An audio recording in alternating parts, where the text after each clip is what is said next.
a pessoa entra no momento mais sagrado da adoração cristã. O ápice da comunhão, a ceia do Senhor. Exato.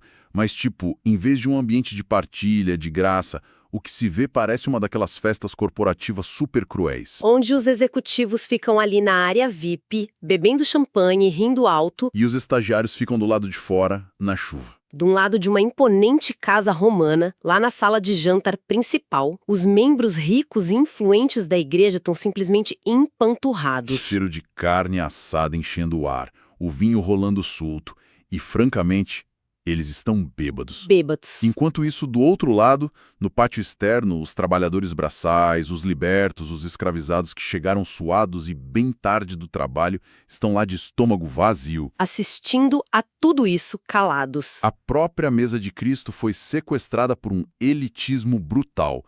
E é chocante. E a ironia mais cortante de toda essa situação é que minutos antes desse desastre completo na refeição comunitária, essa mesmíssima congregação estava imersa num debate absolutamente explosivo. Sobre o quê? Sobre o comprimento do cabelo dos homens. Sobre quem deveria usar véus litúrgicos. E, pasmem, se os anjos estavam ou não ofendidos com a falta de etiqueta no culto. É uma colisão frontal espetacular entre o sagrado e o caótico. Sem dúvida. Pois é, e nessa nossa imersão de hoje, a gente vai entrar de cabeça no capítulo 11 da primeira carta de Paulo aos Coríntios. E se alguém acha que esse é um capítulo árido, tipo um manual obsoleto sobre regras de vestuário de 2000 anos atrás, é bom se preparar para uma surpresa gigantesca. O que temos aqui é um choque direto e violento entre a cultura de status do Império Romano, a identidade de gênero e a própria teologia da cruz. Para quem está acompanhando o fluxo da carta, Paulo passou ali os capítulos 8 a 10, lidando com a liberdade cristã e a carne sacrificada aos ídolos. E agora, no capítulo 11, ele muda o foco. Ele vira os holofotes para o que acontece quando a porta se fecha e a igreja se reúne publicamente. O nível de bagunça era tão grande que Paulo precisa intervir, dividindo o capítulo em duas grandes correções. A primeira metade, dos versículos 2 ao 16, Isso, que tenta resolver uma quebra caótica das fronteiras de gênero durante os momentos de oração e profecia.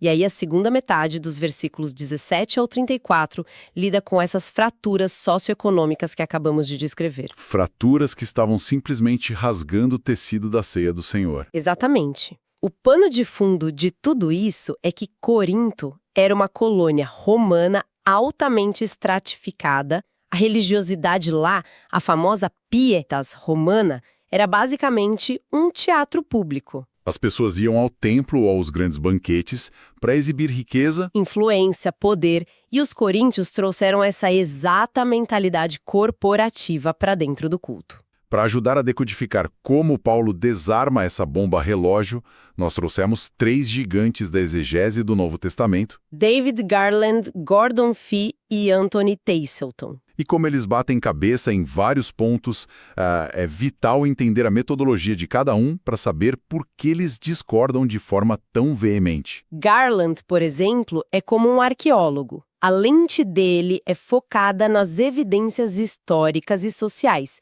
Ele lê os conflitos ali através da dinâmica de honra e vergonha do primeiro século. Já o Gordon Fee vai por um caminho bem diferente.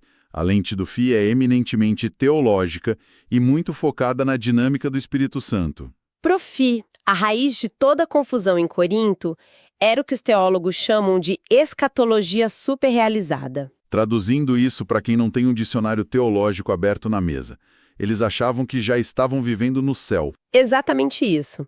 Na cabeça deles, como tinham recebido o Espírito Santo, já haviam transcendido todas as distinções terrenas de classe e gênero. Eles se viam como anjos glorificados caminhando pela terra. É tipo o equivalente do primeiro século a dizer que alcançou um nível espiritual tão elevado que não precisa mais respeitar a fila do pão. As regras humanas não se aplicam mais a mim. Essa era a ideia. E aí entra o Tasselton, que olha para as engrenagens ocultas do texto. Enquanto o Garland foca na arqueologia, o Tasselton foca na retórica e na semiótica. Ou seja, ele investiga como os símbolos comunicavam mensagens de poder ocultas naquela cultura. Como o uso de um véu, ou a partilha de um pão. Ele leu o texto sob a lente de um respeito profundo pelo outro, focado na teologia da cruz. Bom, com essas 3 ferramentas na mão, vamos direto para o campo minado. Versículo 3. O famoso versículo 3. Paulo lança uma daquelas frases que geram debates acalorados até hoje. Cristo é o cabeça de todo homem, o homem é o cabeça da mulher, e Deus é o cabeça de Cristo. Historicamente, isso foi usado para justificar muita submissão forçada. Muita. Mas o que nossos estudiosos dizem sobre a palavra original em grego que causou tanto derramamento de tinta? A palavra da discórdia aqui é falé, e rios de tinta é até eufemismo. Mas antes de focar na briga, há um chão comum fundamental entre os 3. O consenso mínimo. Isso. Garland, Fee e Disselton concordam categoricamente que Paulo não está criando uma hierarquia de valor para oprimir as mulheres. A intenção de Paulo é usar a ordem da criação e a própria relação entre Deus e Cristo para corrigir uma desordem litúrgica. Ele quer trazer harmonia para um culto que estava virado do avesso. Mas e a tradução em si? Por que chamar alguém de cabeça, no nosso idioma moderno, carrega um peso muito forte de chefia, de subordinação direta? E é aí que o Fee levanta a mão e diz para parar tudo. Baseando-se em sua lente teológica e pastoral, Fee argumenta fortemente que kefalé não significa chefe. Ele traduz como fonte ou origem, certo? Exato. Ele nos manda olhar lá para Gênesis 2, onde a mulher tem sua origem física cronológica a partir do homem. Com isso, ele rejeita qualquer traço de subordinação hierárquica na frase de Paulo. Mas Disselton e Garland balançam a cabeça e discordam do Fee nesse ponto. Discordam bastante. Disselton faz uma varredura exaustiva em textos militares e filosóficos antigos e conclui que limitar kefalé apenas à ideia de fonte é fechar os olhos para montanhas de evidências linguísticas. Para Disselton, kefalé é uma metáfora viva que carrega o sentido de preeminente ou proeminente. E Garland vai na mesma linha, apontando um detalhe genial. Paulo está fazendo um trocadilho com sentido anatômico, já que eles estavam literalmente cobrindo e descobrindo a cabeça física no culto. Ele brinca com o sentido anatômico e o sentido metafórico de honra. É uma jogada retórica brilhante. E se conectarmos isso ao quadro teológico geral, a implicação é deslumbrante. A relação entre homem e mulher espelha a dinâmica trinitária entre Deus e Cristo, envolvendo mutualidade e ordem. Mutualidade e ordem. Não é sobre apagar a diferenciação humana para provar quem é mais espiritual. É sobre como a distinção criada por Deus existe para glorificar o outro. Cristo não é diminuído em essência por ter Deus como cabeça. Há uma reciprocidade gloriosa aí. Da mesma forma, a distinção de gênero não precisava ser apagada no culto em nome de uma falsa libertação. Perfeito. Mas essa ideia teológica de ordem esbarra dolorosamente na realidade quando olhamos para as roupas que eles usavam. O que nos leva aos versículos 4 a 10, a famosa polêmica do véu e do cabelo. O senso comum é que o apóstolo estava apenas dando uma bronca em mulheres que se recusavam a usar véu. Mas Garland e Disselton trazem dados arqueológicos que mudam o jogo todo. O problema envolvia fortemente os homens também. E esse é um daqueles momentos em que o texto antigo ganha cores vivas.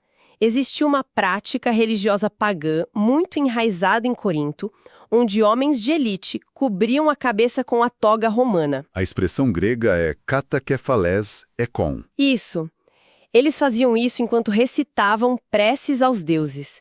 Era uma forma visual de sinalizar status. Olhem como eu sou rico e piedoso. Trazer essa prática snob para dentro do culto cristão e profetizar dessa forma estava envergonhando a Cristo, que é a verdadeira cabeça invisível deles. Eles estavam transformando o culto num desfile de patronos. Num teatro de ostentação. Mas espera, o que estava acontecendo do lado das mulheres? Porque elas estavam definitivamente no centro do escândalo também. É aqui que a escatologia superrealizada do Fee explica tudo. Tão deslumbradas com essa sensação de liberdade espiritual absoluta, as mulheres estavam tirando o véu tradicional. Soltando o cabelo no meio do culto. Como quem grita que o gênero não importa mais, somos só espírito. O problema gigante é que, na sociedade romana da rua, uma mulher de cabelo solto enviava um sinal semiótico desastroso. Geralmente estava associado a sacerdotisas de cultos de êxtase pagãos, ou sinalizava uma sexualidade não regulada. Era como dar um sinal verde para interpretações que manchavam a mensagem do evangelho perante os visitantes. Exato.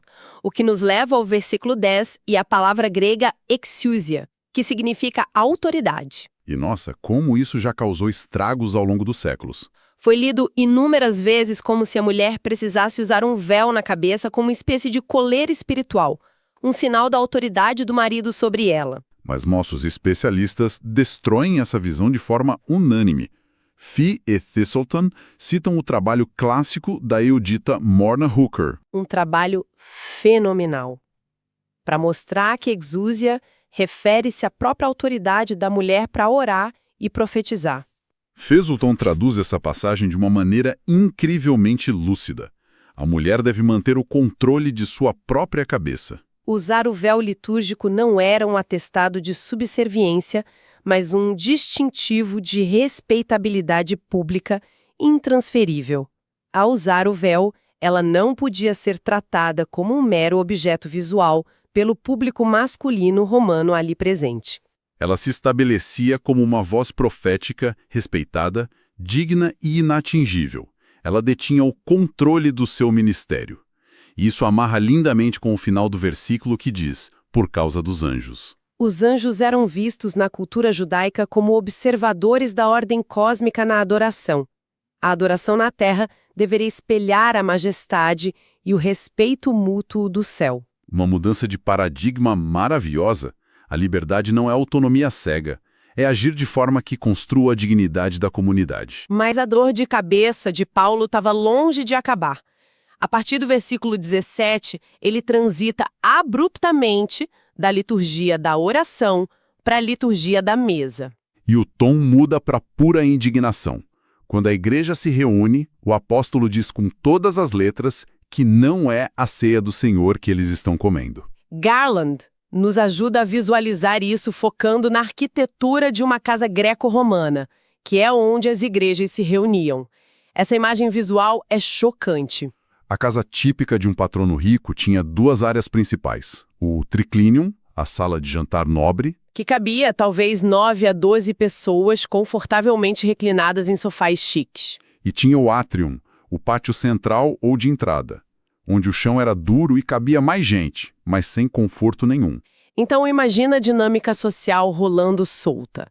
Os cristãos mais ricos ficavam reclinados no triclinium, devorando refeições fartas que trouxeram de casa. O seu e John Dapnon, sua refeição particular. Eles comiam bem, bebiam muito e conversavam sobre negócios. Enquanto isso, os escravizados e os trabalhadores braçais, que não podiam sair cedo de suas funções, chegavam atrasados e ficavam de pé ou espremidos no átrium. Com fome, sentindo o cheiro da comida boa, sendo tratados como cidadãos de segunda classe na suposta mesa da igualdade cristã. É de revirar o estômago. E isso levanta a grande questão do capítulo sobre o real significado da comunhão. No versículo 29, Paulo solta aquele diagnóstico fulminante usando o termo grego diakrinon-tosoma, que significa discernindo o corpo. O consenso absoluto entre Garland, Fee e Thistleton aqui é muito libertador. Eles rejeitam totalmente aquela velha ideia medieval de que discernir o corpo significa distinguir misticamente uma hóstia eucarística de um pedaço de pão comum de padaria. A advertência não é sobre a composição do pão físico, é sobre as pessoas ao redor da mesa. Fee e Garland afirmam com muita clareza que discernir o corpo é olhar para o lado e reconhecer a igreja, a comunidade de crentes. Mas o Thistleton leva isso para o nível que corta profundamente. Ele diz que é reconhecer o que caracteriza o corpo de Cristo como fundamentalmente diferente das estruturas do mundo romano ou contemporâneo. É a teologia da cruz. A marca registrada da cruz é a entrega radical pelos outros. Se os cristãos ricos não imitam essa entrega cruciforme no trato com os pobres na hora de dividir a comida, eles estão mastigando a própria condenação espiritual. Eles comem e bebem juízo. porque a atitude deles transforma o sacrifício de Cristo em uma piada de mau gosto. E é um momento perfeito para colocarmos esses 3 comentaristas frente a frente. Ao observarmos como cada um resolve as tensões do capítulo, seus perfis ficam muito nítidos. O Fee, por exemplo, é definitivamente o mais igualitário e pastoral. Sim, ele celebra o foco teológico da libertação no espírito, mas alerta que os coríntios tentaram forçar o futuro escatológico no presente, ignorando as diferenças de gênero e de forma criminosa, destruindo o evangelho ao segregar as classes sociais na ceia. Garland, por outro lado, soa como um investigador implacável, um historiador social que não aceita desculpas espirituais para problemas práticos. Ele escancara o classismo da igreja primitiva. Ele nos força a olhar para a cultura de honra e vergonha que contaminou o santuário. O Garland não nos deixa desviar o olhar dos pratos vazios dos pobres e da humilhação profunda que acontecia naquele pátio. É incômodo e necessário. E então temos Thistleton, que é o mais denso filosoficamente dos 3. O tom dele chega a ser quase uma denúncia. Ele acusa a igreja de Corinto, e muitas vezes a nossa igreja atual, de pegar a maravilhosa liberdade cristã e distorcê-la em pura autonomia egoísta. Thistleton é uma frase que sintetiza tudo isso de forma espetacular. Ele afirma que a ordem do evangelho da reciprocidade não apaga a diferenciação da criação. É o amor mútuo que deve moldar e modificar a liberdade cristã para que ela sirva a todos, e não apenas aos desejos individuais. É fascinante como a tensão intelectual que percorre todo o texto se resolve magicamente no final. Quando lemos esses 3 mestres juntos, percebemos que a semiótica da roupa e do véu que Thistleton aponta e a teologia da partilha do pão que Fee destrincha apontam rigorosamente para a mesma exigência de Paulo. O apóstolo está batendo na mesma tecla desde o versículo 2. A abdicação do privilégio pessoal em favor da saúde do corpo de Cristo. O que nos leva à verdadeira ideia central de toda essa nossa exploração de hoje. Um verdadeiro momento em que a ficha cai. Pode compartilhar, essa ideia resume tudo. Pode ser resumida em uma frase que deveria estar na porta de qualquer congregação. A adoração cristã autêntica exige que nossos direitos, nossas liberdades e nossos privilégios sejam sempre limitados pelo amor e pelo respeito ativo à dignidade do outro. Se o culto não reflete isso, não é adoração. É apenas um clube social com vocabulário teológico. Uma definição que não deixa espaço para fugas. Mas como trazemos essa urgência cirúrgica para o presente? Obviamente, a aplicação prática não é abrir uma comissão no próximo domingo para debater a adoção de véus ou o banimento de togas. Mas o princípio de decodificação cultural continua gritando. A forma como a adoração pública está estruturada hoje comunica de fato uma dignidade mútua, cruzando barreiras sociais, ou apenas reforça um individualismo focado no ego? Se olharmos intensamente para as práticas modernas da ceia do Senhor, o espelho é implacável. Como as congregações hoje, com tapetes macios e ar-condicionado, replicam o mesmo abismo letal entre o triclinium dos privilegiados e o átrium dos esquecidos. É o tipo de reflexão que desinstala. Em muitos ambientes contemporâneos, a ceia foi sequestrada por um tipo de introspecção puramente individualista e silenciosa. Tornou-se uma experiência estritamente vertical, apenas o indivíduo e a divindade, com uma música suave ao fundo, ignorando completamente o irmão desempregado, a mãe solo exausta ou o imigrante marginalizado que estão sentados 2 bancos ao lado. A exegese pesada do capítulo 11 simplesmente não permite essa espiritualização barata. Ela exige que a ceia seja o exato lugar sociológico onde o classismo, o racismo e o elitismo são crucificados juntamente com Cristo. Participar de forma indigna é fechar os olhos para a necessidade tangível do corpo ao redor. É não ver a fome de quem compartilha o mesmo cálice ao lado. O pão que unifica não pode ser digerido por um corpo que insiste em se dividir. Isso joga uma luz fortíssima sobre o que fazemos aos domingos. O que nos deixa com um pensamento final para digerir com muita calma. Da próxima vez em que o pão for partido na congregação e o cálice for levantado, Como será possível genuinamente discernir o corpo se as relações vividas fora das quatro paredes, durante os outros 6 dias da semana, refletem as mesmas divisões cruéis, as mesmas panelinhas de poder e o mesmo elitismo excludente do mundo corporativo lá fora? Fica o convite imenso à reflexão profunda. E se há a ilusão de que a bagunça no culto termina com o fim do jantar, prepare-se para o que vem a seguir. Porque no capítulo 12, a Igreja Coríntia sai da mesa e mergulha direto em um caos carismático altamente competitivo. Onde todos brigam pelo microfone para provar quem tem o dom espiritual mais espetacular. Mas esse mergulho intenso, claro, é assunto para nossa próxima análise profunda. Um grande abraço, excelentes estudos teológicos e até a próxima.